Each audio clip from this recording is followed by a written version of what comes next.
So because this passage is so heavily story-driven, and many of the insights you pull away from it will rest on you knowing the sequence in which those events transpired, I'll run you through the story and then I'll tell you my inarguable thoughts on it.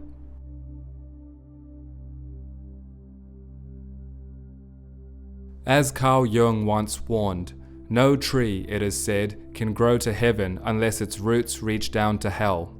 The first few lines in this passage that we're looking at in Great Events, to me, feel like the origin of that Carl Jung thought.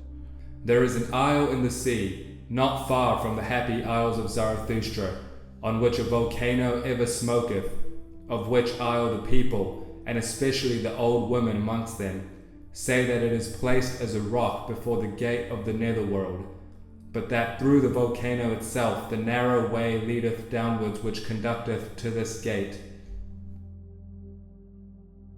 So it turns out that the happy isles that Zarathustra has come away from earlier in this book is right next to another isle.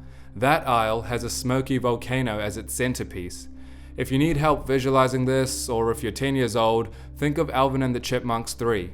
You know, the part where the volcano on that deserted island they're all trapped on begins to smoke up and is ready to explode? Anyway, so with the opening of this passage, we are told that the elderly citizens of this island tell each other that this monstrous volcano is one that everyone understandably, instinctively runs away from out of fear because through its narrow pathway you are led straight to hell, or the netherworld as he calls it. So a ship anchors at this isle and the crew disperse to go hunt rabbits.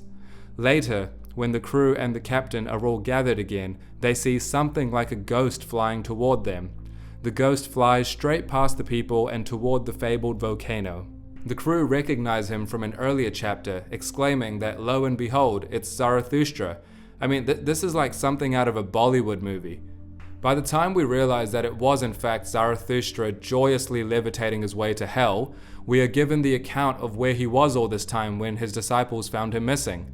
Turns out he was dialoguing with what he calls a fire dog, one of the most deceitful diseases to plague planet Earth. The earth, said he, hath a skin, and this skin hath diseases.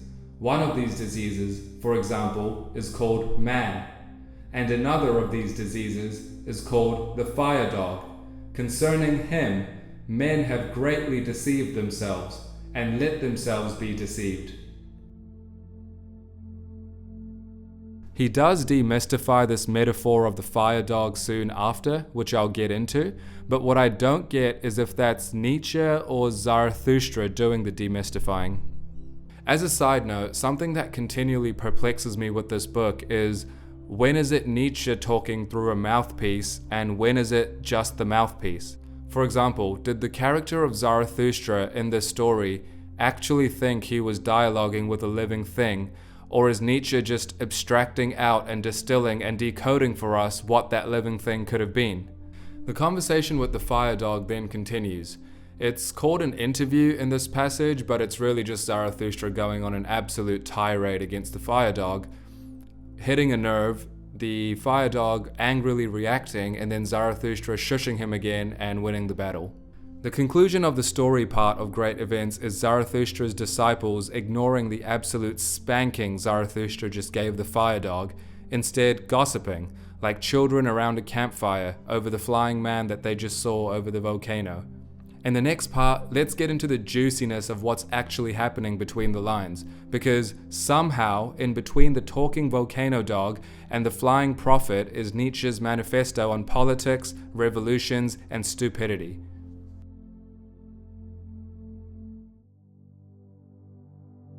And another of these diseases is called the fire dog. Concerning him, men have greatly deceived themselves, and let themselves be deceived. So to rehash that line, Nietzsche is illustrating that this fire dog is a deceptive spirit that people have pinned their hopes on, allowing themselves to be lost in the process. You guessed it, folks, the fire dog is indeed the spirit of revolution.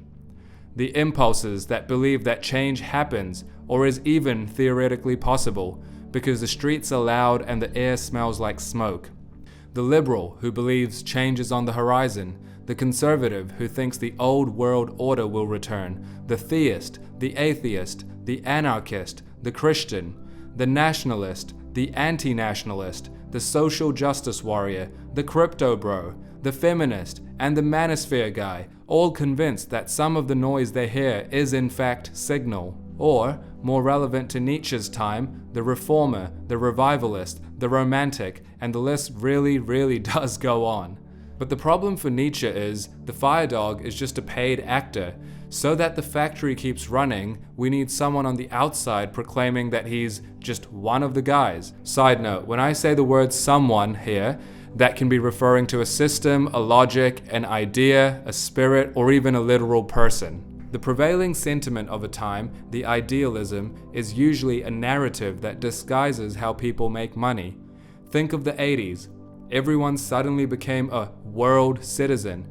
Globalism becomes a legitimate narrative and now an act of charity. Controversial public thinker Eric Weinstein actually puts it well when he says that institutions have egos, or embedded growth obligations.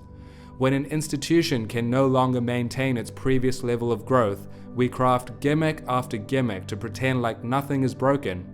This gives people who give money to people in Africa a reason to feel good about themselves because they've completed their civil obligation, and they can now post about it online for likes, and simultaneously allows others to not hire the jobless lady from down the street because someone in the other corner of the world will do it for a quarter of the price. For Nietzsche, true change isn't going to come out of these mass movements because they're sanctioned, they're allowed.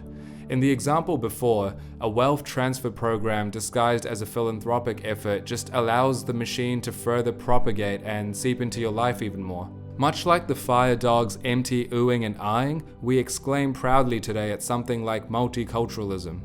To go in depth with this idea, you can look up the work of Derek de Solla Price and his contribution to information science, or for a simpler take, just read Eric Weinstein's article, Anthropic Capitalism and the New Gimmick Economy. And if it's in your nature that it soothes you to make fun of nationalistic tendencies over anti-national, just watch what I think is Stanley Kubrick's greatest ever film, Full Metal Jacket. Here in this passage I wanted to highlight from Great Events, here's the level of disdain that Zarathustra shows to these empty, wannabe revolutionary movements. At the most, I regard thee as the ventriloquist of the earth, and ever, when I have heard subversive and spouting devils speak, I have found them like thee, embittered, mendacious, and shallow. Ye understand how to roar and obscure with ashes. The modern state doesn't stand for anything. Just like the fire dog, it's entirely malleable to the system. And this do I say also to the overthrowers of statues. It is certainly the greatest folly to throw salt into the sea, and statues into the mud. In the mud of your contempt lay the statue, but it is just its law that out of contempt, its life and living beauty grow again. Remember 2020, anyone? The problem that Zarathustra, and by extension Nietzsche, has with these supposed great events that are always just round the corner is the amount of noise that accompanies them versus the underlying substance. This counterintuitive pattern reminds me of a line from The Gay Science, where Nietzsche speaks against the thinkers who obscure their work, engaging in sophistry, trying to sound profound by being unclear. Mystical explanations are considered deep. The truth is, they are not even shallow. There'll be a separate video on the ideas of the French philosopher Baudrillard, as this is outside the scope of Thus Spoke Zarathustra, but check out this line from his renowned work, Simulacra and Simulation. All that capital asks of us is to receive it as rational or to combat it in the name of rationality, to receive it as moral or to combat it in the name of morality.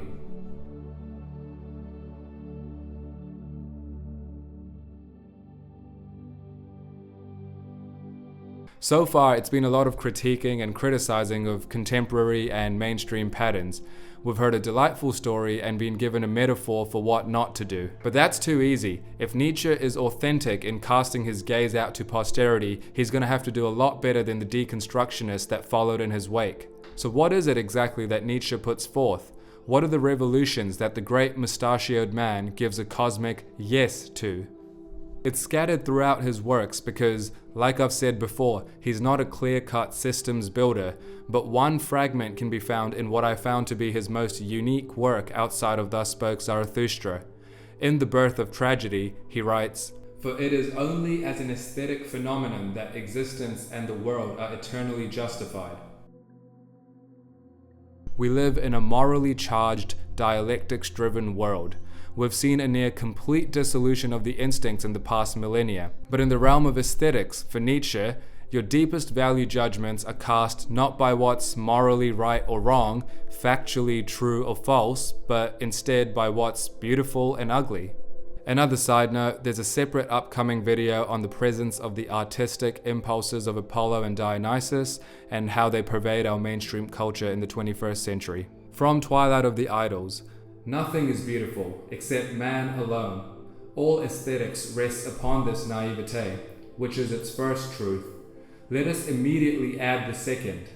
Nothing is ugly except the degenerating man. And with this, the realm of aesthetic judgment is circumscribed. Physiologically, everything ugly weakens and saddens man. It reminds him of decay, danger, impotence. It actually deprives him of strength." Later in the passage, he continues, "A hatred is aroused. But whom does man hate then? There is no doubt the decline of his type. Here he hates out of the deepest instinct of the species. It is the deepest hatred there is. It is because of this that art is deep." This is a radical inversion of the notions of beauty thinkers have held throughout history. For Nietzsche, beauty isn't perfect form, or form coupled with the good, or the experience of pleasure. Instead, it's life in the ascendancy. But back to our passage of great events. Zarathustra exclaims, "The greatest events are not our noisiest, but our still hours." The quiet moments where something new becomes possible, not through policies, but through creation. And before you run away to make Instagram reels, we're not talking about content creation. So if the answer to great events lies in the aesthetic and in creation, what's meant here exactly? About 60 years after the release of this book, Martin Heidegger states that the essence of truth has nothing to do with correctness, but to do with unconcealment. The bringing forth into unconcealment what was concealed, a process of emergence.